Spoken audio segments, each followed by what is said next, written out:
அதே நேரத்தில் பார்த்தீங்கன்னா 2 நாட்களுக்கு முன்பு ஒரு 7 அடி உயரத்திற்கு பேப்பர்களை அடுக்கி வைத்து தலைவர் ராகுல் காந்தி அவர்கள் பத்திரிகையாளர் சந்திப்பை நடத்தியதை நாம் மறக்க முடியாது. அதில் அந்த சந்திப்பிலே அவர் சொல்லுகிறார், வரிசையாக அடுக்கி கொண்டு வருகிறார்.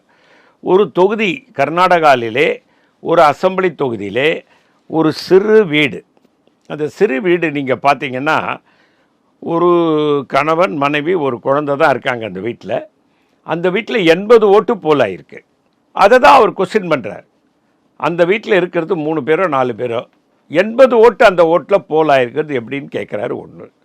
ரெண்டாவது, கிட்டத்தட்ட ஒரு 6 லட்சம் வாக்காளர்கள்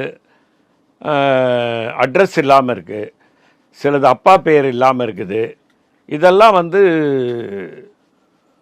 நம்ம நடைமுறைக்கு தேர்தல் ஆணையம் ஒப்புக்கொள்ளக்கூடிய விஷயங்கள் இல்லை.